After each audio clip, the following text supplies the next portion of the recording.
және бәріміз алып барып жатқан бір ауыздан жиналып отырған міне муфтиятымыз бар, Қазақстан мұсылмандар діни басқармасы. Бұның артынан не деген сөздер кетіп жатыр? Имамдар ондай екен, анау мұндай.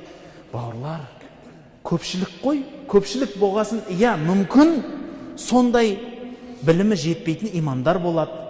Білімі жетпей жатса, онда сен бола қойшы имам. Кеші, кәні сол жер босатып берейік саған. Кәні болшы, істеп көрші, көрейік. Қандай екенсің? Мықты болсаң, істеші сол жерде. Бізде Кентауда қарауыл, мешіттің қарауылы 3000 теңге алады. 5000 теңге алады. 5000 теңгеге жұмыс істейсіз ба, мешітті қарауыл дейсіз ба?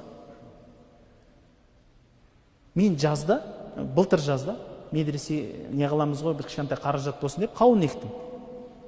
Қауынның басында қарауыл болсын деп 40 000 теңгеге адам іздедім. 40 000 теңге төлейм. Оразаңды тұтып, қауынның арасында жатасың десем, адам тапамадым. Сенесіз ба?